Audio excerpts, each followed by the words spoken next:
สวัสดีพ่อแม่พี่น้องสาวอีสานผู้หายใหญ่มือที่พาไปเบิ่งของนาหาดลาวไว้ว่ามีอีหยังซีฟู้ดที่เป็นแต่แซ่บนะพี่น้องเบิ่งนี่คือรถโดเรมอนอย่าพาไปตลาดเด้อพี่น้องเด้อเดี๋ยวพอกันเด้อได้หยังมาเนาะมื้อนี้เนาะละเบิ่งเนาะดูก่อนได้นะมีราคาคนไทยค่ะก่อนได้ค่ะบางคนเราเลยจะดูละ400ปลาทั้งตัวค่ะมันก็แมงคัดเราเลยนะ มีแต่ของสดๆพี่น้อง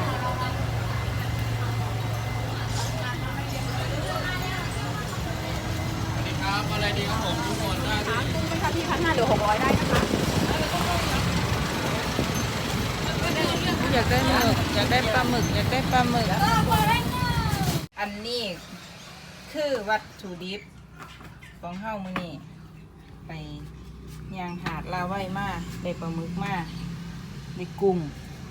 ไปแข้ง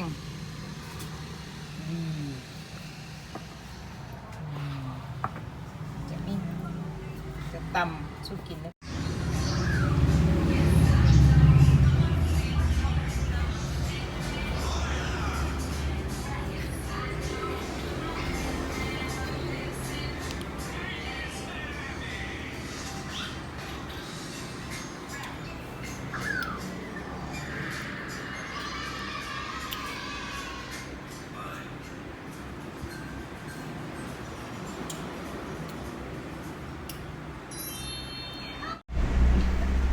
ครับสวัสดีพ่อแม่พี่น้องคนอีสานบ้านเฮาเด้อมื้อนี้สาวอีสานคนผู้หายสิพามากินตำซีฟู้ดร่วมมิตรปลาหมึกโตใหญ่ๆให้พี่น้องรับชมรับเบิ่งกดไลค์กดติดตามกดแชร์ให้สาวผู้หายคนนี้เด้อค่ะเด้อนี่มาละจำน้ำ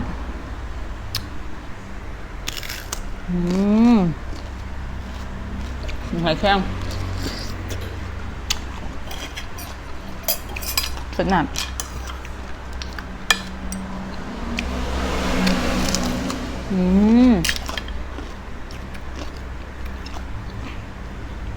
กุ้งตัวนี้ไง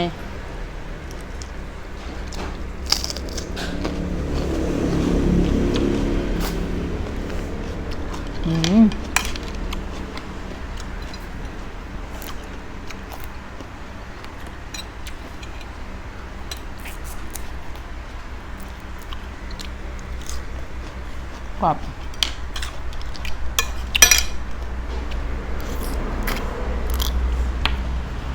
มาเห็นหน้าตาซีฟู้ดเพื่อน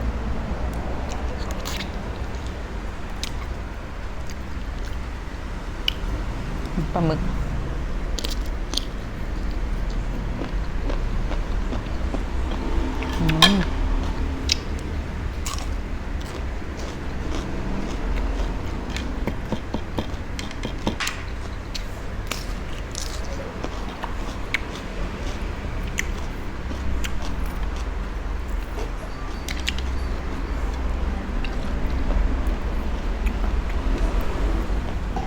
ปลาหมึกกรอบดิ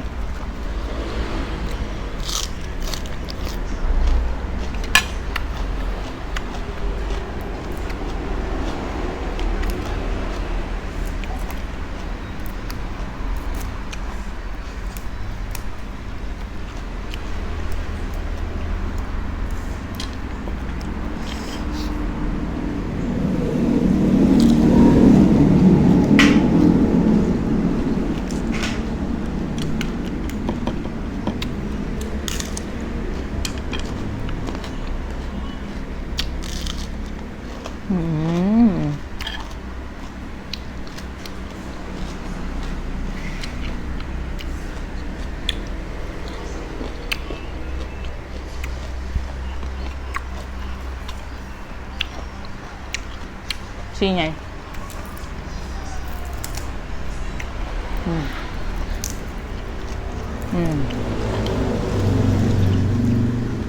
อยากให้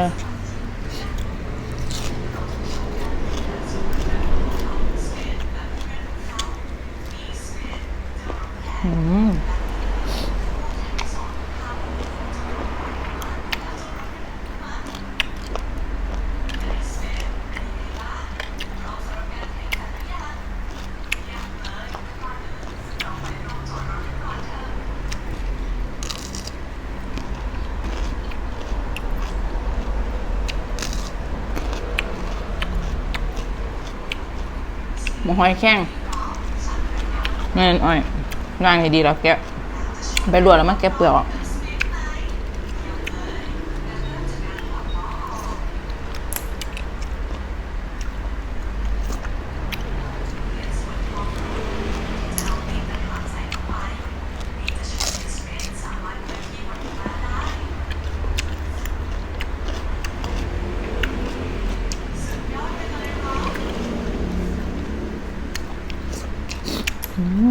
กินหมดไง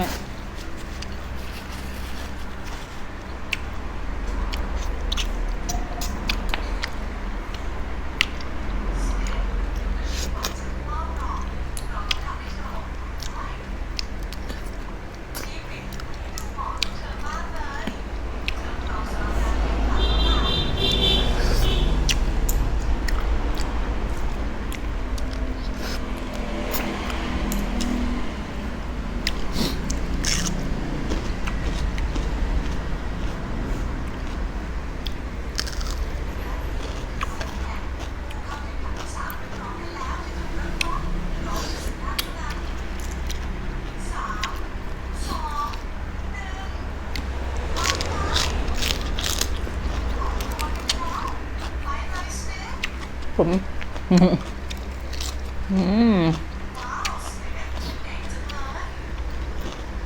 มาลากรอบๆ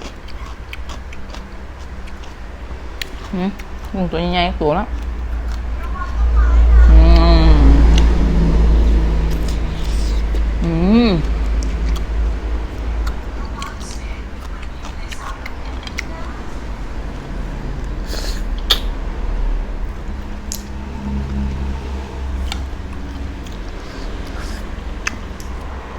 อากาศดีเมื่อนี่แดดร้อน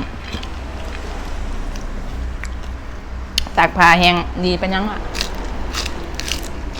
มันอยู่บ้านยังลูกไม่ไปเที่ยวข้างไหน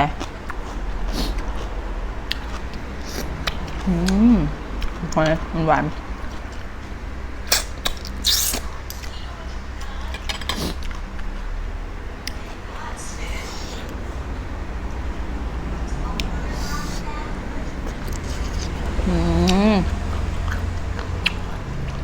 กินตาเอาเนื้อตามหนอนด้วยพี่น้อง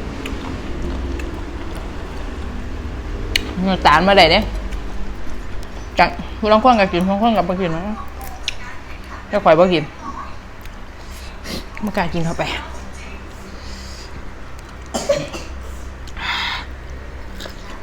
เผ็ดอ่ะ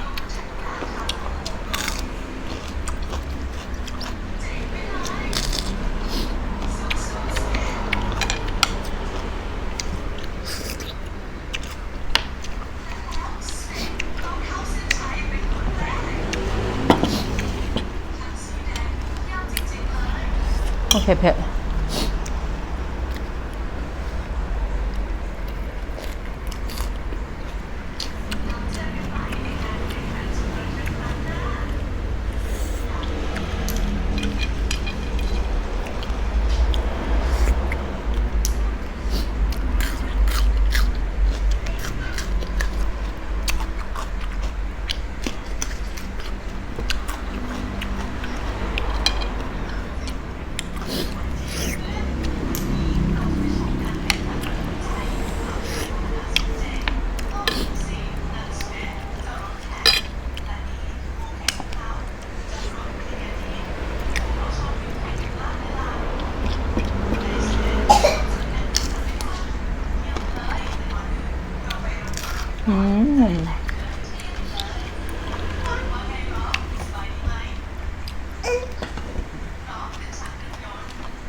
นั่งกินอยู่ในบ้าน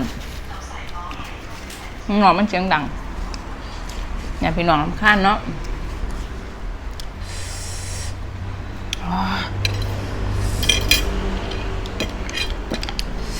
ยังเต็มถาดดูบันจิ้มน้ำ